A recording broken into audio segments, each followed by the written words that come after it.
साँच्चै म खुसी छु, प्रफुल्लित छु र तपाईँहरूको जुन चाहिँ 1 महिनाको जुन वैशाख 16 गतेदेखि सुरु भएको थियो, त्यो दिनदेखि जुन जरङ्कुबाट हामीले स्टार्ट गऱ्यौँ, जुन कार्यक्रम स्टार्ट गऱ्यौँ र आज 22 गतेसम्म आउँदै गर्दाखेरि तपाईँहरूले देखेका, तपाईँले गरेका, तपाईँले मेहनत गरेका त्यहाँभित्र यावत दुःख कष्टका बावजुद पनि आज तपाईँहरूको अनुहारमा र तपाईँहरूको घाउ भयो होला, चोटपटक लाग्यो होला, तपाईँले चाहिँ घाम लाग्यो होला, पानी पर्यो होला, त्यसको कुनै प्रभाव नगरिकन यो नगरपालिका मेरो नगरपालिका हो, यो हाम्रो नगरपालिका भन्ने जुन उद्देश्यले तपाईँले चाहिँ सरसफाइ अभियानमा लाग्नु भएको छ, यो पक्कै पनि तारकेश्वर नगरपालिकाले मूल्याङ्कन गरेको छ र तपाईँहरूलाई विशेष त मेरो व्यक्तिगत तर्फबाट, मेरो मेरो संस्थाको तर्फबाट, मेरो नगरपालिकाको तर्फबाट हृदयदेखि तपाईँलाई विशेष आभार र धन्यवाद व्यक्त गर्न चाहन्छु।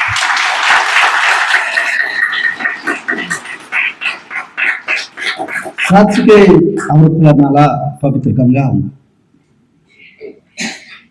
यी गङ्गालाई सफा गर्न सके मात्र हाम्रो औचित्य रहन सक्छ। जुन हामीले बगेका नदीहरू जुन सरसफाइ गर्नको लागि नगर प्रहरी लगायत चारवटा समूहमा विभाजन गऱ्यौँ र म पनि टाइममा हेर्ने क्रममा तपाईँहरूले गरिरहँदाको कामको कुराहरू देख्दै गर्दाखेरि जुन साँच्चीकै तारकेश्वर नगरपालिका सम्मान नगरिकन बस्दै नसक्ने अवस्था भएको हुनाले जुन कार्यक्रम गरेर थोरै एउटा तपाईँहरूको एउटा खादाले भए पनि एउटा सम्मान गरौँ भन्ने कुरामा रोजगार शाखाले भन्ने कुराहरू गरिसके तपाईँहरू साँच्चीकै यो नगरपालिकाको मेरुदण्ड नै हुनेछ। यो सरसफाइले गर्दै गर्दाखेरि जुन चारवटा समूहमा गर्दै गर्दाखेरि विष्णुमती नदी, साङ्ले खोला, कमेरो खोला, घट्टे खोला, यावत खोलाहरूमा तपाईँले देखेका जुन झारका कुराहरू हुन्छन्, त्यहाँभित्र रहेका सिसाका प्लास्टिक जान्ने कुराहरू मैले सुन्नमा र देख्नमा आउँदै गर्दाखेरि 27 टिफर जति चाहिँ फोहोरहरू व्यवस्थापन गर्ने कुरामा जुन तारकेश्वर सरसफाइ तथा वातावरण संरक्षण प्रणालीले पनि जुन मेहनत गर्नुभएको छ, प्यारलली जुन नगर प्रमुख चाहिँ नगर प्रहरीका साथीहरूले यत्तिकै चाहिँ ध्यान दिनुभएको छ र टाइममा मैले बुझ्दिने गर्छु र सरसफाइ यो साँच्चीकै यो नमुनाको सरसफाइ नदीनाला सरसफाइ भएको छ र यो पूर्ण रूपले अझ पनि सरसफाइ त भएको छैन। यसलाई व्यवस्थित गर्नको लागि पहिला यो सरसफाइ गरिरहनु ठुलो कुरा हो, तर त्यो फोहोर गर्नुबाट रोक्नु चाहिँ हामीले चाहिँ पहिलो प्राथमिकता राख्नुपर्छ। जस्तै ढलका कुराहरू आफ्नो घरमा सेफ ट्याङ्क बनाउने कुराहरूदेखि लिएर जुन ढलको एउटा फोहोर नबनाउने, खोलामा डाइरेक्ट फालेर फोहोर नबनाउने कुराहरूदेखि लिएर र एउटा बिरुवा रोप्ने कुराहरूमा एउटा घरमा घर बन्दै गर्दाखेरि एउटा स्वच्छ वातावरण होस् भन्ने हिसाबले एउटा रुख रोप्ने कुराहरूदेखि लिएर यो गर्न सके मात्र हाम्रो नगरपालिका एउटा समृद्ध नगरपालिका, हरियाली नगरपालिका, स्वच्छ वातावरणको नगरपालिका बनाउन हामी सक्छौँ। र तपाईँहरूलाई विगतको कुराहरू हामी भन्न चाहन्छु। म थोरै कुरा चाहिँ अनुभव यही साङ्ले खोलाको मेरो खेत त्यही नजिकै छ, त्यहाँ हामी घरबाट पानी लाँदैन थियो, त्यो खोलाबाटै हामी चाहिँ एक ठाउँ साइडमा एउटा अलिकति खाल्डो बनाउँथ्यौँ र पानी चाहिँ त्यो निखर्थ्यो, त्यो निखरेको पानीलाई त्यो बालुमा निखरिसकेपछि त्यो पानी नै हामीले चाहिँ त्यो एउटा ग्लासले उगाएर हामीले चाहिँ त्यो पानी पिउने गर्थ्यौँ। आज त्यस्तो लायकको पानी खाने त्यो खोला छैन अहिले र त्यो नभए तापनि त्यसलाई कमसेकम लुगा धुन सक्ने एउटा चाहिँ खोलाको वातावरण चाहिँ हामीले प्रयोग गर्न सक्छौँ। अहिले तपाईँहरूले देखिरहनु भएको छ, खोलामा अहिले चाहिँ के छ भने त्यो ढलहरू व्यवस्थापन गरेर राखेको छ, अहिले चाहिँ ठुला ठुला ढलहरू राखेको छ र त्यो इन्डिङ पोइन्ट दिएको छु। त्यो इन्डिङ पोइन्टमा पछिल्लो कालान्तरसम्ममा अहिले हामीले बाटो विस्तार गर्ने क्रममा त्यो ढल अहिले नै व्यवस्थापन नगर्ने हो भने भोलिको समयमा सधैँ नै हाम्रो चाहिँ के चाहिँ नदीनाला फोहोर नै हुन्छ। अहिले कमसेकम त्यो ढलबाट बन्द गर्दा इन्डिङ पोइन्टमा गर्दा त्यो एउटा फिल्टर प्लान्ट राख्दै गर्दाखेरि कमसेकम त्यो पानी पिउन नभए तापनि खोला सफा बगेको त देख्न हामीले पाउँछौँ नि। त्योबाट आएका मलहरूलाई चाहिँ त्यो जुन फोहोरहरूलाई त्यसलाई मलको रूपमा परिवर्तन गर्न सक्ने त्यो मेकानिजम कुरामा भावी दिनको लागि तारकेश्वर नगरपालिकाले त्यो सोच राखेको छ, त्यो सपना देखेको छ। पक्कै पनि त्यो कुराहरू पूर्ण हुनेछ भन्ने कुरा मैले विश्वास लिएको छु र त्यो मात्र होइन, आज कसैलाई त्यो कुराहरू चाहिँ अहिले अनौठो लाग्न सक्छ।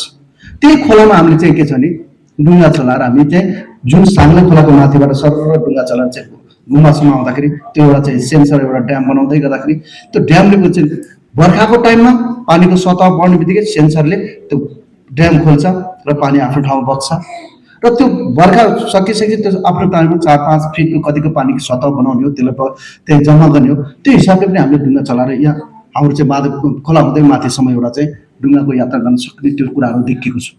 त्यो मान्छेलाई असम्भव भन्ने कुराहरू के छ, सम्भव छ। तर एक्लैले सम्भव छैन, सबैको साथमा हात भयो भने त्यो कुरा सम्भव छ। किनकि 4-5 वटा ड्याम बनाउनु भने माथिल्लोमा जति पनि बालुवाहरू बग्ने माटोहरू बग्ने त्यसलाई व्यवस्थापन गर्ने, त्यसलाई सेन्सर एउटा युज गर्ने, त्यो ड्याम बनाइदिनु सेन्सरवाला ड्याम बनाउने हो भने त्यो व्यवस्थापन गर्न सकिने अवस्था छ। तर यसलाई धेरै खर्च नलाग्नु, 15-20 करोड भए त्यसको व्यवस्थापन गर्न सकिन्छ।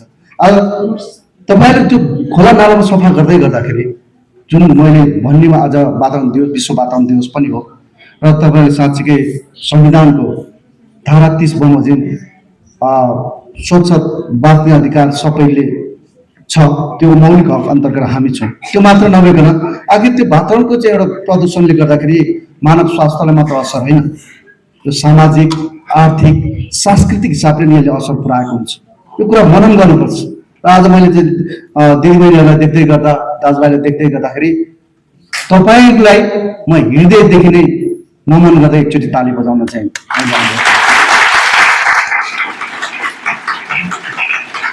आज तपाईँहरूसँग सम्भव भएको छ।